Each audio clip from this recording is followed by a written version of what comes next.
Good evening. Well, thank you, first of all, for getting out on a kind of a dreary Sunday night, isn't it? And I know I'm competing with football for the fans. I noticed the fan back in the back, so no checking scores while I'm speaking. Please, at least do it quietly, all right? So, no, I'm really pleased to be with you. And tonight is going to be a little different. We're going to talk, first of all, we're going to talk about faith and what faith is and what it isn't. One of the things that I asked you to think about last week as your homework was to write down your working definition of what is faith. And for extra credit, you were going to write down some things that you identified as things that many times within the Christian circles we talk about as being faith that are not really faith at all. Now, I'm not going to ask anybody to come up here and give your examples, but I am going to give you mine. And that's where we're going to start. And then we're going to look at Creation Week.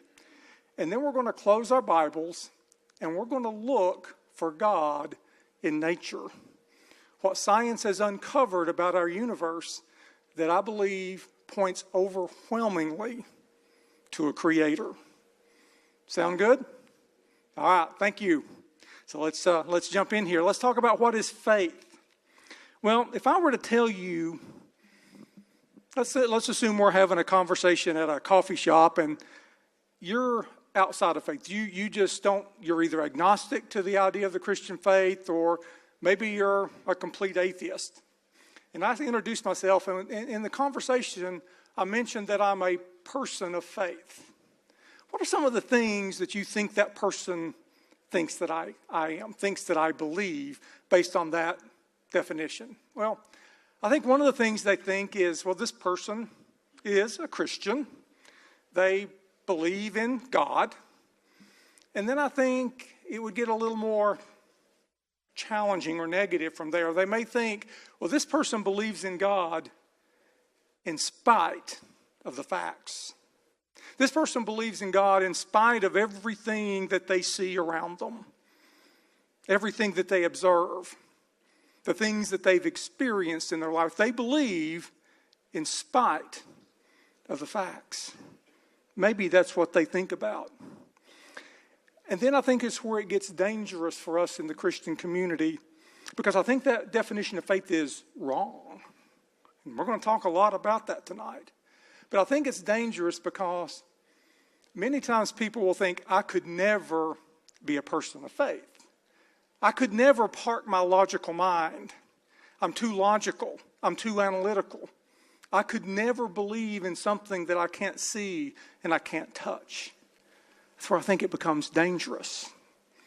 So there are other areas that we think about when we think about faith. And here's my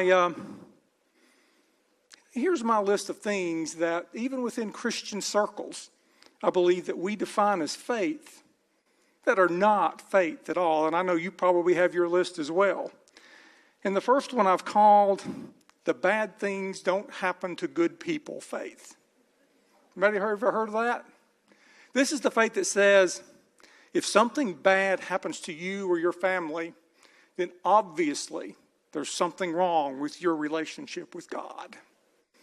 Matter of fact, this was the view of faith in Jesus' day. Remember the story of the blind man, and the disciples asked Jesus, who sinned, this man or his parents? And Jesus' answer was, neither. So this idea that bad things don't happen to good people, faith, doesn't exist. That's my number one. My number two, I've called Star Wars faith. Star Wars. That is the idea that faith is a force or power within itself. This is the kind of faith that says things like, if I believe enough, if I pray hard enough, if I pray long enough, surely God will answer my prayer. Matter of fact, if I pray long enough and hard enough and I have other people pray for me long and loud prayers, I can bend God's will to do something that God never intended to do. Anybody seen things like that before? And I'm kind of exaggerating a little bit, maybe. Star Wars faith doesn't exist. Faith is not a force or a power within itself. And the last one that I'm going to talk about is I call mathematics faith. Faith is not a formula. This is the kind of faith that says if I do the right things, if I say the right things, if I serve enough in the church, if I give enough money, surely this is what will unlock God's favor in my life. This is what I've also referred to as vending machine God. If I put enough coins in, I can get out whatever I need or whatever I want God to get out. Faith is not a formula. Faith is not an equation. I think this idea of faith is something that we have complicated over time. But I really don't think it's that complicated. As a matter of fact, Hebrews chapter 11, verse 1, I think is trying to get at the idea that it is simpler than we're trying to make it. So I want to talk about that a little bit, and then I'll give you my working definition of faith. Hebrews 11:1 says, "Now faith is the assurance of things hoped for, the conviction or the evidence of things not seen." Let me read that again. Now faith is the assurance of things hoped for, the evidence of things not seen. So when does hope become faith? When does hope become faith? Well, if I were to say, I hope Linda is baking an apple pie for dessert, at what point does my hope become faith? Well, if I'm off doing something, now that I work hard for a living, I'm retired for those of you who weren't here last week. If I'm off doing something and she texts me and says, don't eat too much for lunch, I'm baking a pie for dessert tonight, an apple pie for dessert tonight. Well, in that instant, my hope becomes faith. Because typically when she tells me she's going to do something, she does it. Almost all the time. Right? So my hope becomes faith when she tells me what she's going to do, and she has a track record of doing what she says she will do. That's when my hope becomes faith. Okay. The second part, the evidence, and this is the part that I just absolutely love. The evidence or the conviction of things not seen. Evidence. So, does this mean that faith doesn't require me to ignore the facts? In fact, I think it's saying faith depends on the facts. That I can look closely at the world around me. I don't have to be concerned with looking into the microscope or looking out into the cosmos. Does it mean I can consider the evidence? I think that is exactly what the author of Hebrews is trying to get to. Faith, I believe, is based on evidence. Now, that's typically not what we think about when we think of faith, is it? We tend to more, in the spectrum of things, we tend to be more on the blind faith. I can't understand, I just gotta believe. I don't think that's what the author of Hebrews is saying at all. He's saying our faith is based on the evidence that we see. I believe that faith is fueled by facts. Faith is fueled by facts. What do I mean by that? Well, I believe faith that is backed up by the things that we see and we observe becomes a faith that moves from the fringes of our life to the core of our life. It goes from it moves from something that I do on a Sunday morning to who I am in every aspect of my life. And that's where faith is intended to be. I believe that this is the key to what Jesus called the abundant life. All right, so now let me give you my working definition of faith. Faith is confidence that God exists. Faith is belief that God exists and that He will do what He says He will do. Say that again. Faith is confidence that God exists and that He will do what He says He will do. Period. That's what faith is all about. So I'm going to make what may sound initially like a provocative statement, but I want you to think about it.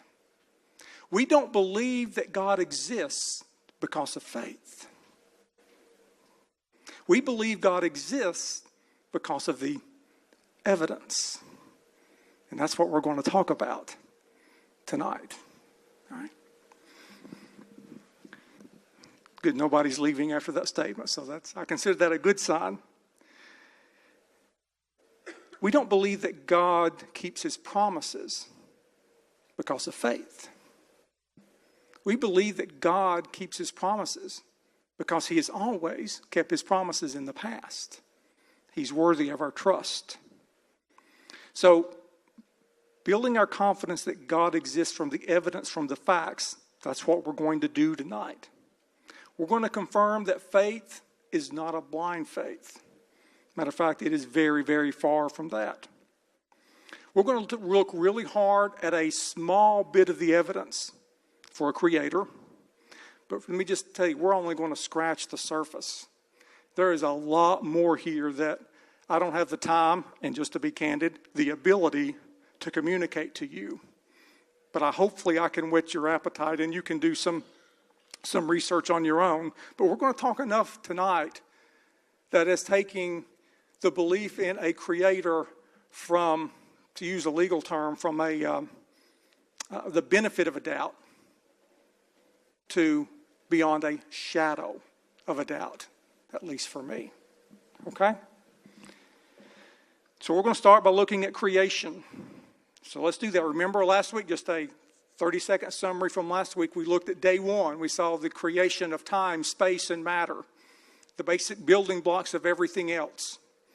We also learned about God, Elohim in the Hebrew, that He is creator, that He is a spirit, and that His spoken word illuminates things. So now we're going to hit the remaining days of creation fairly quickly. I'm going to read through most of the scripture. I encourage you to read it on your own. And when we're going to, like I said, we're going to think about a little science and maybe do just a little bit of math. It won't be too hard. If it were hard, I couldn't do it. All right, so let's, Genesis chapter 1, beginning in verse 6. And again, I am going to skip a few verses here and there. And God said, "Let there be expanse in the midst of the waters, and let it separate the waters from the waters." And God made the expanse and separated the waters that were under the expanse from the waters that were above the expanse, and it was so. And God called the expanse heaven. And there was evening, and there was morning the second day. Heaven here is referring to the sky, or our atmosphere. Verse 9, and God said, "Let the waters under the heavens be gathered together into one place, and let the dry land appear." And it was so. God called the dry land earth, and the waters that were gathered together He called seas. And God saw that it was good. And there was evening and there was morning the third day. This is the creation of the land and the seas. Verse 14. And God said, "Let there be lights in the expanse of heaven to separate the day from the night. And let them be for signs and for seasons and for days and for years. And let them be lights in the expanse of the heavens to give light upon the earth." And it was so. God made two great lights, the greater light to rule the day and the lesser to rule the night. And He also made the stars. And there was evening and there was morning the fourth day. Let me pause here. The first 3 days, God creates and He separates. The last 3 days, He fills what was separated. So we just read about the fourth day. where he creates the stars and the sun and the moon, he put those in the empty space that was created on day one. And I just love the fact that when I read this, it says, and the stars. That was almost like it was an afterthought. Oh, he also created the stars. Well, I mentioned last week that it's when you start thinking about really, really big numbers and big space, sometimes they lose their meaning. So let me just kind of talk to you about that a little bit. The stars in the universe. There are today estimated there are 70 sextillion stars. That's 70 with 21 zeros. Now, that's a really big number. It's a number that I just can't really fathom what that is. So when I see numbers like that, I look for illustrations to help me understand, okay, what is that trying to say? Well, I came across years ago this story. It's called The Universe Train that illustrates this number. So let me just kind of go through that here real quickly.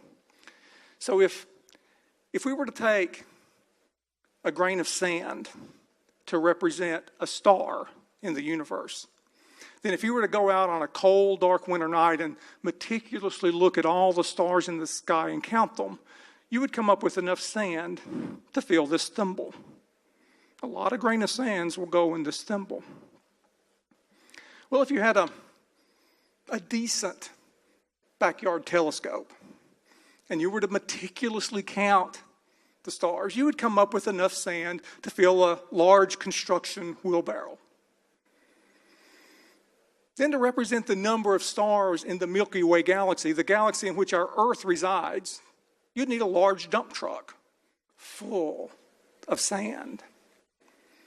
But now to represent the number of stars in the known universe, you're going to need railroad hopper cars, a fleet of them. And let's just pretend that exists. So you're sitting at a crossing and you're watching this universe train pass in front of you. And the cars are passing at about 1 a second. And you begin to count the hopper cars filled with sand. 1, 2, 3, 4. Then you quit counting because you get tired of counting and you realize you've been there for a while. Well, the reality is you would be at that crossing watching cars filled with sand pass that crossing for 24 hours a day for 3 years.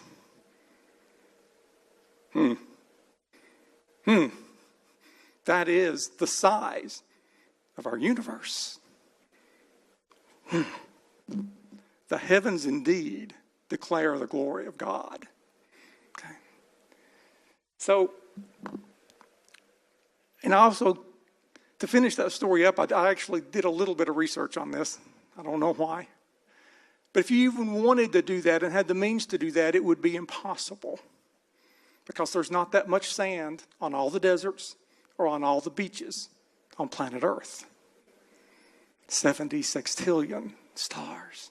So that, for me at least, and hopefully for you, brought that number into context. It's a really, really big number. So on the fourth day, God created the sun, moon, and the stars. Psalms tells us, and I hit on that, the heavens declare the glory of God. The sky above proclaims his handiwork. Day to day they pour out speech. Night to night they reveal knowledge. There is no speech, nor are there words whose voice is not heard. Their voice goes out to the end of the world. I think the psalmist here is clearly telling us, you see God in his creation. So let's test out Psalms as we look at creation. Let me finish the creation week. We're now in verse 20, the fifth day. And God said, let the waters swarm with swarms of living creatures, and let the birds fly above the earth across the expanse of the heavens. So God created the great sea creatures and every living thing that moves, with which the waters swarm, according to their kinds, and every winged bird according to his kind. And God saw that it was good. And there was evening and there was morning the fifth day. So the birds and fish are filling the sky and water created on day 2. Verse 24, and God said, let the earth bring forth living creatures according to their kinds, livestock and creeping things and beasts of the earth according to their kind. And it was so. This is the animals and man filling the land that was created on day 3. Then God said, let us make man in our image after our likeness, and let them have dominion over the fish of the sea and over the birds of the heavens and over the livestock and over all the earth and over every creeping thing that creeps on the earth. So God created man in his own image. In the image of God he created him. Male and female he created them. God repeats that in his image 3 times in 2 verses.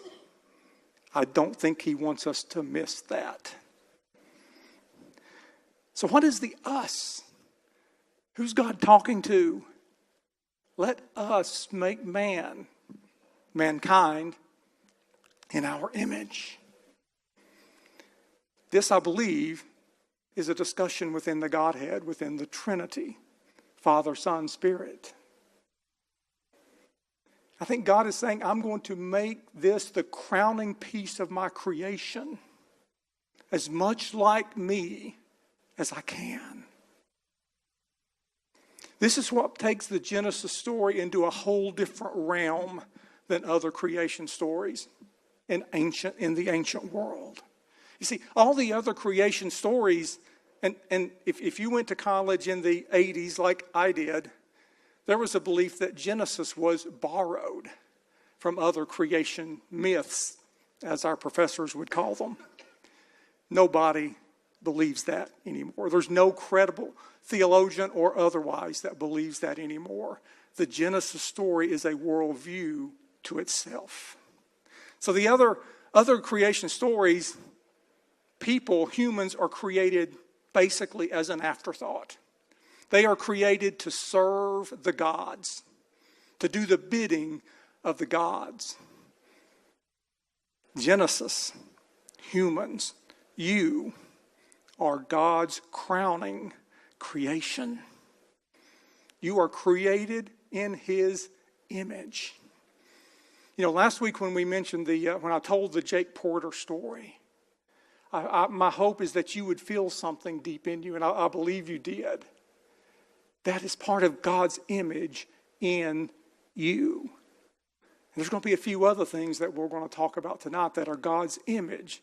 Even after the fall, I think there's still enough of God's image that it makes a difference. All right? So God's created. In the first 3 days, he separates and creates, as I said. And in the next 3 days, he feels what was created. The note I wrote up here is it looks like there was a plan. It looks like there was a plan. At this point, the natural world is complete. God's creative work is finished. And it says after that, God rested. I don't believe God was tired. I get that question a lot. No, I think God was setting an example for many of us who, I'm going to say, used to work really hard.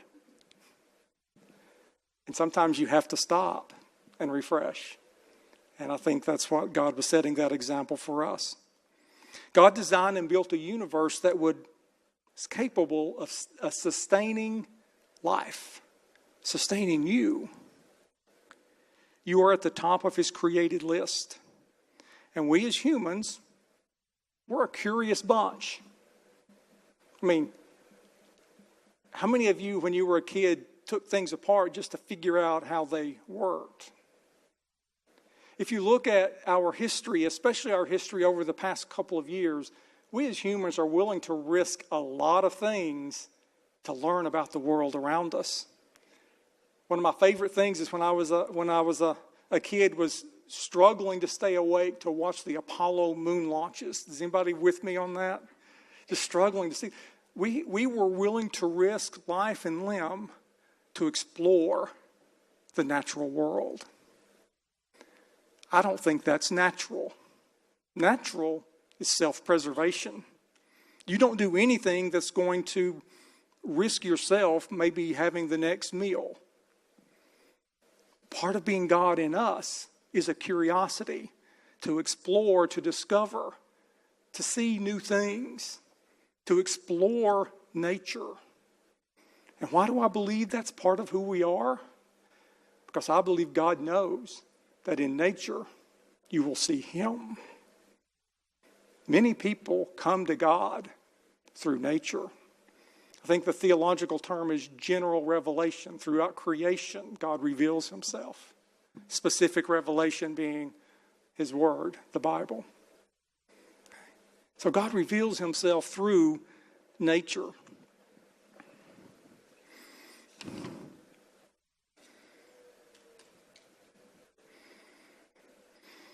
So in the recent years, largely since the middle to late 1980s, science has been, what's the right word? Science has been stunned by what they found, that what they're finding is that, especially in the field of physics, that the universe is sitting on a razor's edge, that it is fine-tuned to the point of inability to describe to support life. So I've got up here, I tried to find a picture of dials, and that's going to be my illustration. But what they're finding, science is finding, is that the universe is fine-tuned for the existence of intelligent life with precision that is absolutely incredible. Our universe is clearly and precisely built to allow for life to exist. Now, this is not Genesis chapter 3. This is physics that is saying this. Things that will allow us to live on planet Earth. So there's a great illustration that I'm going to go over, and then I'm going to expand on it a little bit. But this comes from a physicist, Ron Collins.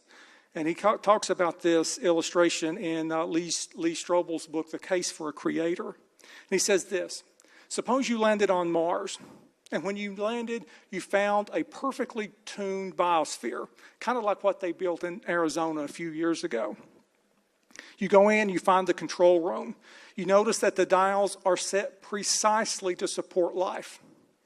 The oxygen ratio is perfect. The temperature, 70 degrees. Humidity, 50%. There's a system for replenishing the air. There are systems for producing food and generating energy and disposing of waste. Each control dial, you notice, has a huge range for where it could be set.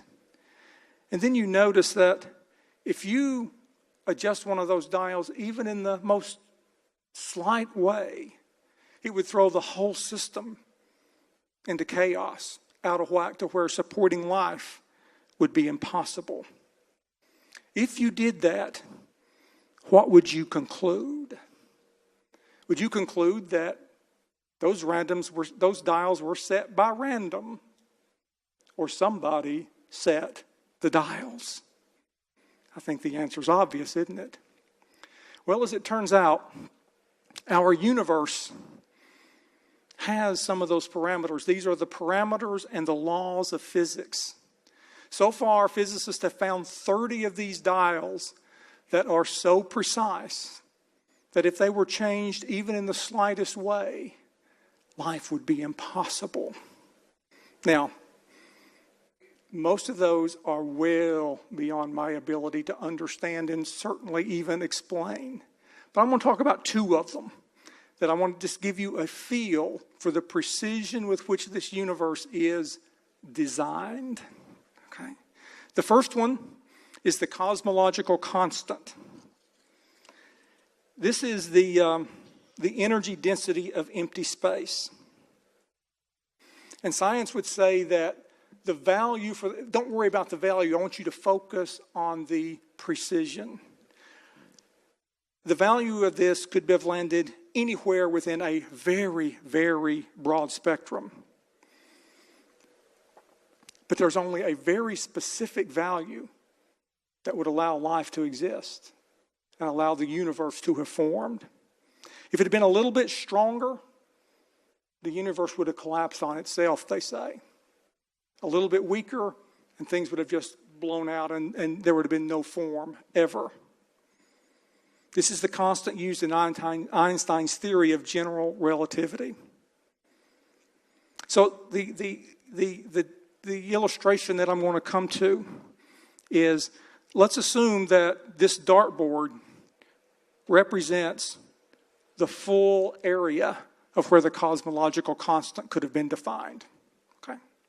Now, let's assume that I walk back to your control room, and let's just say I don't aim this dart, but I just randomly throw this dart. Again, I'm assuming no design here. I'm assuming natural processes. If I were just to randomly throw it from the back of the room, what are the chances that I would hit the center of this dartboard? Not very good, is it? Well, now let's back it up a little bit. Let's say that I were to go to Johnson City and throw the dart, assuming I can throw a dart that far. Let's assume I'd go to Johnson City and I don't aim it, I just randomly throw that dart.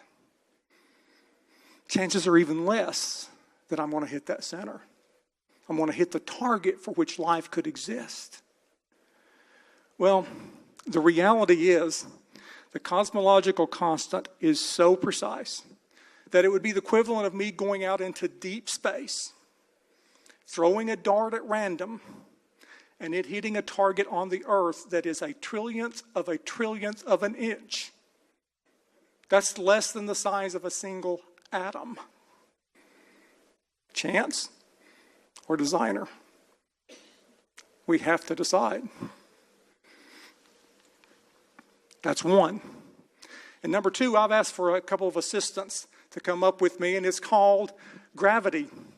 We know gravity, right? It's what holds us on our planet. Well, it turns out that gravity is also very finely tuned to allow for life to exist. And so let's pretend that the dial for gravity is this rope. And we're going to break this rope out into 1 inch increments.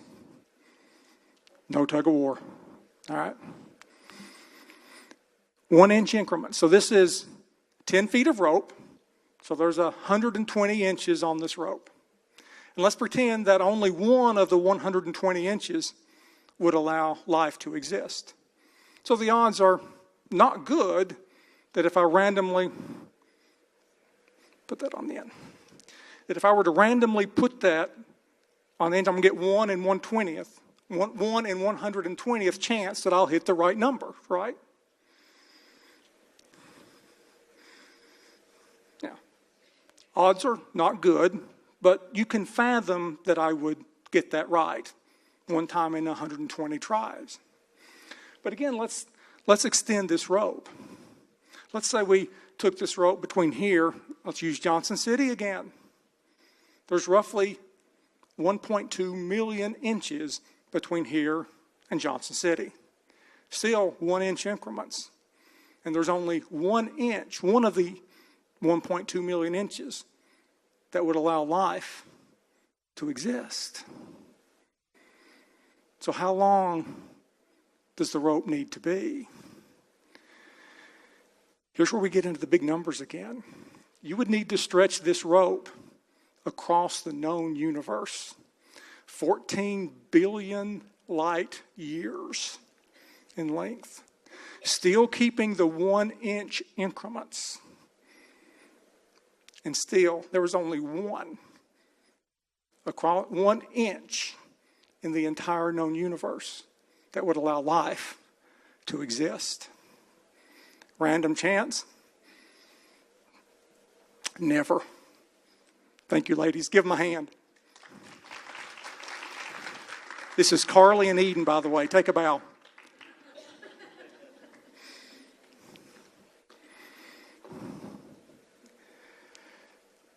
So if you picture a control room, and they've got these 30 dials, all of which are equally precise to what I just described. And let's just pretend that 29 of the 30 were perfect, just like I described. But only one of the 30 was slightly off. No life. This is physics talking. Could that possibly happen without a creator, without a designer? When I see things like that, it takes it to beyond a shadow of a doubt. Our faith is fueled by facts. Creation is screaming, there is a God.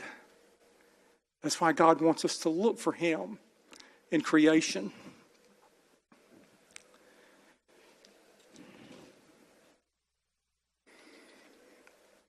So just a couple of more brief facts. Actually, there's been discovered a planet that's speeding through our galaxy at more than 67,000 miles an hour. At the same time, this planet is spinning at more than 1,000 miles per hour. You maybe figured this is the planet we're standing on now. No wonder we get dizzy from time to time, I guess.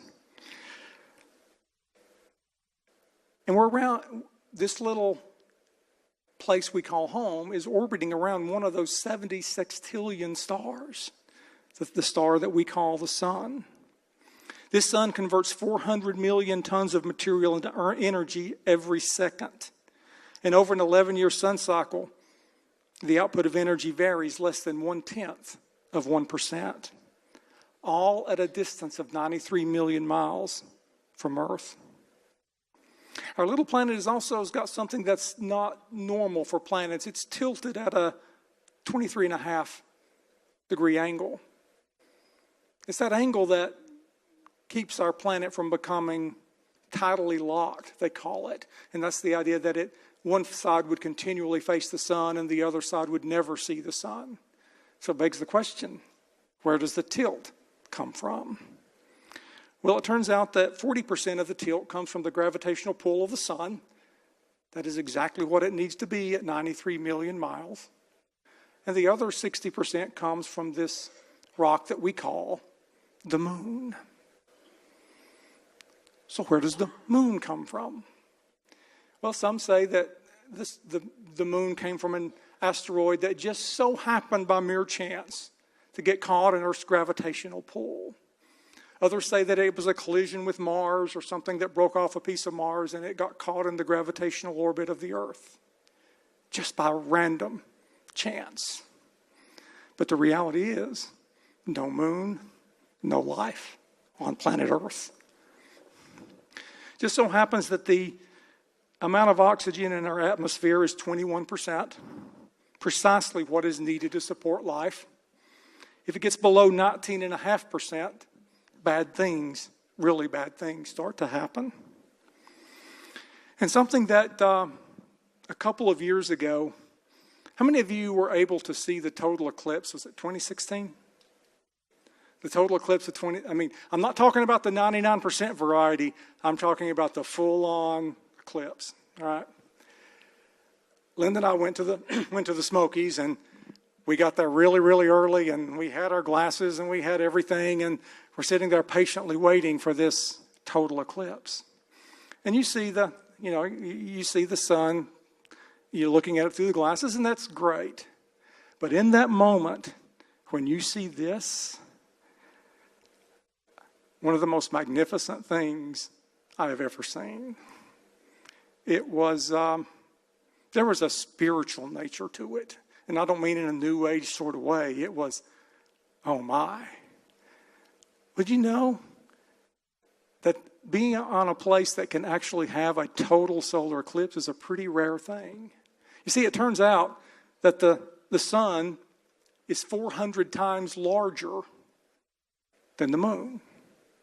And it's also 400 times further away from the earth than the moon. That ratio allows them to appear roughly the same size in our skies. Like that. Coincidence? The fact that you can, matter of fact, there are scientific discoveries that can only happen during a total eclipse. Einstein's theory of relativity was proven during observations made during a total eclipse. Accident? I don't think so. The only place where people are there to see something like that is exactly the same place where it can happen. I don't think that's an accident. So let me move on. Really, I could stand up here and talk a long time. You've probably figured that out.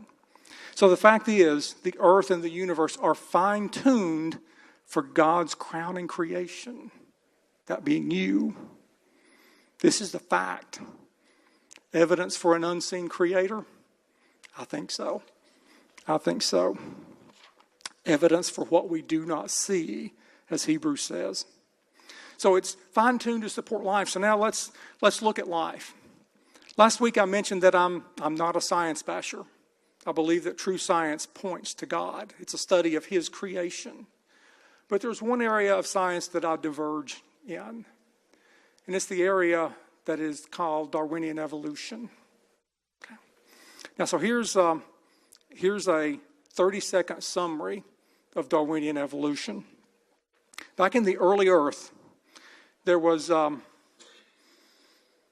this thing, I think it's called the primordial soup, where you had the right atmosphere, the right chemicals, the right energy. Everything came together in just the right way that produced the first living cell. Dead chemicals, living cell. Things were just right. And then all life then proceeded from that first life. Now, Darwin says this happened by unguided, natural, random processes. Biochemist Michael Deaton says, the idea that undirected processes could somehow turn dead chemicals into all the extraordinary complexity of living things is surely no more nor less than the great cosmological myth of our times. So let me give you an illustration that I like to do. So whenever you think about that, so let's pretend that I take this watch, and let's say I meticulously take it apart into its components. And then I put those components in this box. And then I give it to the most energetic person in the room and say, I want you to shake that box to apply energy to the components that form this watch. How long do you think you would need to shake that box for this watch to emerge? How long? How long? Would it ever happen? Would it ever happen? I don't have that much faith. It's never going to happen. As a matter of fact, if you want to take it a little further, it would need to come out with the right time and the right date. And let me just ask you, how much more complex are you than this watch? Random, purposeless forces? Not a chance. So let's look at God's crowning creation, you. There are literally billions of individual cells that make up you, billions of brain cells alone. And each one of those brain cells is unique. Not just unique to you, unique in the universe. There's no other cells like yours. And while you've been sitting here, millions and millions of your cells have died. And your body has replaced them with no conscious effort on your part. That fact alone is cause for awe, isn't it? So the question, how does your body know to make more of you? Well, Francis Crick, a brilliant, brilliant man, discovered this thing called DNA. DNA. What Crick was looking for, he was looking for evidence for evolution in chemical processes within the cell.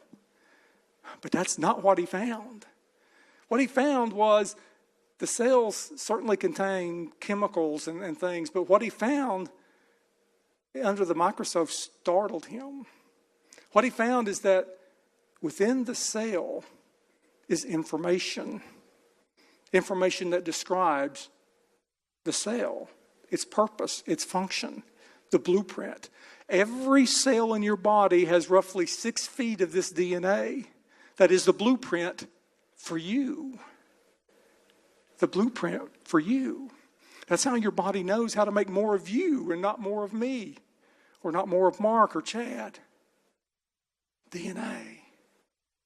Now, Francis Crick was a brilliant man. When he looked under the microscope and what he saw in this DNA, he concluded evolution cannot deliver what we see here. But unfortunately, his background would not allow him to return to a creator. So what did he do? Well, he developed this idea that the first life on planet Earth existed somewhere else in the universe and was transported here by asteroids or something. It was called directed panspermia. Remember, he's a brilliant man. But even if that were the case, where did that life come from? The complexity in the universe, the complexity in the individual cell. No thinking, intelligent person, honestly considering the evidence, will not say that there is a creator. It couldn't have happened by random chance. The odds are impossible that it were to happen. So we see the complexity of design in the world. And the last thing that I want to talk about, and it's, I believe, part of the image of God in you, is your ability to recognize design. So William Paley in 1802 came up with this argument, and I'm going to give you the kind of the 21st century version. He said, suppose you're walking in the woods, and your foot hits something that looks like you thought was a stone, and you pick it up, and go ahead and advance the slide. You pick it up, and it looks like this. Okay, it looks like a watch. Okay, it looks like a pocket watch.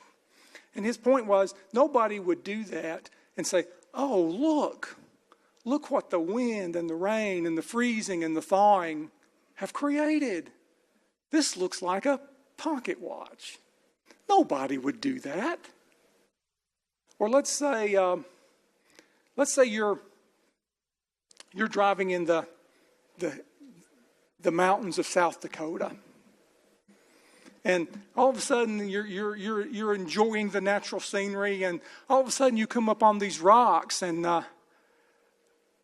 you look and you say, that looks like George Washington on the mountain there, and the rock right beside looks like Thomas Jefferson. Wow. Look what the wind and the rain and the erosion have caused over the years. Nobody would do that, would they?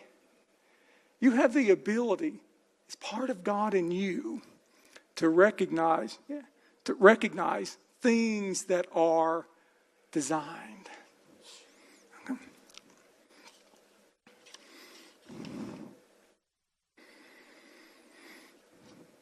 So the question is, where does the evidence point you? Does it point to a random, purposeless creation? Or does it point you to me, the unavoidable conclusion that there's a creator, a super intelligent creator? Creation is screaming, the natural world is screaming, there is a God. The universe that we live in is so fine-tuned that it boggles the imagination. The complexity in the individual cell is, in my mind, beyond any doubt created. It is designed. And from last week, remember one thing about designed things. They always have a purpose, a reason that they were built. Do you know why you were created? Because without a doubt, you're created for a purpose that only you can fulfill. Science has discovered that the cells that make up you are unique. There's none like them in the world. You are uniquely you for a reason. We're not the result of random forces over time. We did not get here by chance or by accident. The evidence says there is a God. Our faith is not a blind faith. Our faith is not mystical. Our faith is not a power within itself. Our faith is fueled by the facts. I love this quote from C.S. Lewis. Christianity is false, is of no importance, and if true, of infinite importance. The only thing it cannot be is moderately important. I believe that the evidence is overwhelming, that there is a God. But can we know that He loves us? I think we've laid out a pretty good case for a creator. But we've done nothing to say, does He love us? That's next week. Okay? So next week, we're going to call Love, Choices, and Evil. Sounds like a movie, doesn't it? Love, Choices, and Evil. And let me give you a question to ponder between now and then. What does love do when facing the worst possible scenario? What does love do when facing the worst case scenario? All right? Guys, thank you for your attention. I'll turn it over to Chatterbob.